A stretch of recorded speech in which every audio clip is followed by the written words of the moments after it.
Hi Gemini! Welcome, and this is your reading. Be open-minded po, hindi po halos lahat makaresonate. Thank you nga po pala sa mga nag-subscribe, lalo na sa mga bumabalik. Maraming pong salamat. Give me the message for Gemini. Ano yung mensahe?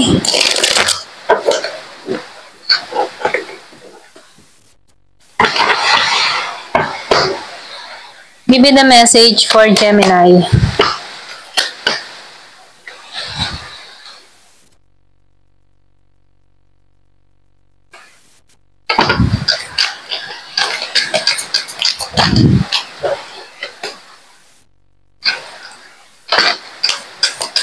So, nakikita ko dito yung malaking pagbabago na parating, okay? Meron din ako nakikita dito yung iba sa inyo, travel, okay? Kung ikaw man ay nahiling for travel, meron parating na travel dito. Yung iba sa inyo, nakikita ko dito na magiging balance ang work and love, okay? So, nakikita ko rin dito, nagiging ng malinaw para sa'yo kung ano yung gusto mong tahakin, ano? Meron ditong divine guidance, okay? So, nakikita ko rin dito na ma-overcome mo din lahat ng mga hirap na naranasan mo. So, nakikita ko dito yung iba sa inyo, meron ditong reconciliation or pwede rin sabihin, meron ditong tao na parating muli sa'yo, may pagkikita. So, nakikita ko dito, nilet go mo na tong tao na to or pwede rin sabihin, nag-healing ka na dito sa tao na to. Meron ditong hihingi ng tawad. Kung meron ka mang kadiling na libra, so, nakikita ko dito, gusto ng tao nito na makarecover sa sitwasyong kinakaharap nyo. So, nakikita ko dito na umaasa itong tao nito na magkaroon kayo ng pag-aayos. So, nafe-feel ko rin dito yung iba sa inyo, magiging masaya ka, okay? Kumaga, ito yung naghihintay, kasiyahan, satisfied ka sa mga nangyayari, and wishes come true ka. Kung ano man yung mga kahilingan mo, okay, nakikitaan ko dito na magkakatotoo to, okay? So, nakikitaan ko dito na emotional fulfillment ka, okay? Kumbaga, nafe-feel ko dito yung pagbuo mo, lalo na sa emotion mo, kumbaga, ayos lang, solemn lang, and then nakikitaan ko dito, kalmado ang lahat. Ito na yung nakikita ko dito.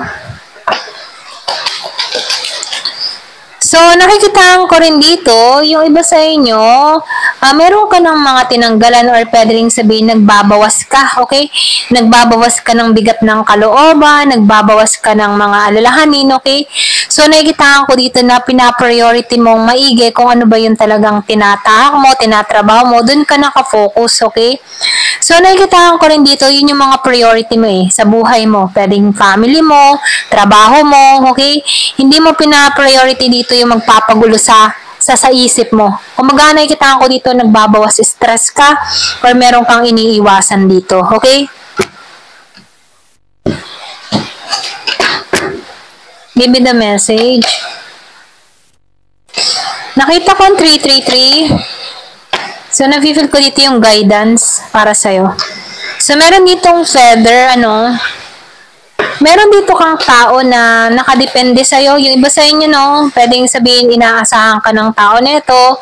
Or kung may asawa ka, pwedeng meron ka ditong kaanak na dumidepende or magulang, pwedeng kapatid, dumidepende pa rin sa'yo. Kumbaga, andun pa rin yung responsibilidad mo para sa kanila. So, meron caterpillar. So, nakikita ko dito, meron ditong pagbabago na parating, okay? So, hindi palagi na ikaw ay nasa mahirap na sitwasyon. Nakikita ko dito na matatapos na lahat ng mga alalahanin mo, mga problema mo. So, nakikita ko dito yung pagyakap mo sa pagbabago. So, magaganap to ngayong Marso or pwede rin sabihin merong magandang mangyari sa'yo ngayong Marso. Yung iba naman sa inyo, nakikitaan ko dito na merong magandang balita na parating. Okay, kung meron kang mga iniintay na balita, meron ditong mensahe para sa'yo, okay? So, nakikitaan ko rin dito na meron ditong kaibigan, okay? Or pwede rin sabihin malayong kaibigan, pwedeng biglaan kayo magkita, or pwede rin meron kang mabalitaan dito sa matalik mong kaibigan, okay? Give me the message. So, exciting to. Ayan, pasensya na, no? Or pwede rin sabihin, merong mangyari sa Marso, okay? Importante sa itong Marso, okay? So, meron ditong excitement, may masayang mangyayari. Kumbaga, nafe-feel ko dito yung excited ang lahat. Ayan. Give me the message. So, Weeping Willow. So, nakikita ko dito, yung iba sa inyo, merong family sorrow, or pwede rin sabihin merong kang kaanak na may sakit, or pwede rin sabihin may pagluluksa, magaganap, okay?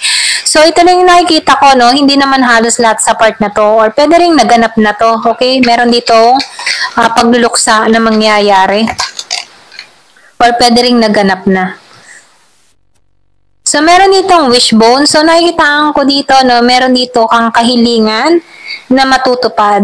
Kung ano man yung mga kahilingan mo, okay, masasakatuparan mo to. Pwedeng matagal mo na tong hinihiling, or pwede rin meron kang ma-achieve dito, okay?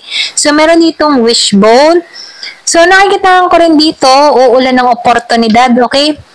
Ito lang yung mensahe, ano? Meron ditong pag-ulan ng oportunidad, or pwede rin sabihin swerte, biyaya, ang parating, okay? Yung iba sa inyo, no, pwedeng meron kang kaanak, or pwede rin nangyari to last year, kung meron kang kaanak na namayapa, or pwede rin meron kang mahal sa buhay na umalis sa buhay mo, okay? Pwedeng hiwalayan din to, dun sa iba. Ito lang yung mensahe, no? So, meron ditong basket, ano. Yung iba naman sa inyo, nakikitaan ko dito yung recognition. So, nakikitaan ko dito, lahat ng mga pinaghirapan mo, mga ginawa mo, ay may pagkilala na. Okay? So, nakikitaan ko dito yung fruit of labor, ano. Kumbaga, pag-aani ng bunga. Okay? Give me the message. Ano pa yung mensahe?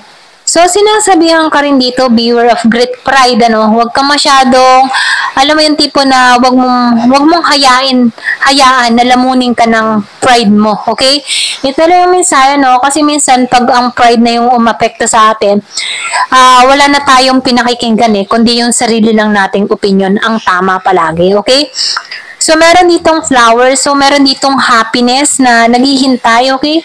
Ito lang yung nakikita ko. So, yung iba sa inyo, meron ditong kaligayahan na parating, okay? So, maganda yung mangyayari, ano? So, nakikita ko din dito, ipagdasal mo, no? Kasi meron kang wish granted dito. Kung ano naman yung kahilingan mo, matutupad mo. So, dito sa family sorrow, ipanalangin mo na lang to, no? Na walang mangyaring masama sa inyo, okay? Ito lang yung mensahe. Give me the message. So, rabbit, ano? Meron ditong rabbit. Yung iba sa inyo, meron kang kapartner na concern niya yung sexual, okay? Mahalaga sa kanya yung sexual matter. So, nafe-feel ko dito, ayaw nito na malayo ka, or pwede rin sabihin, gusto nito lagi kayo magkasama. Ayan. So, sundin mo yung intuition mo, sundin mo yung kutob mo, okay? Kasi, ito yung mga katulong para sa'yo sa pagbabago, okay?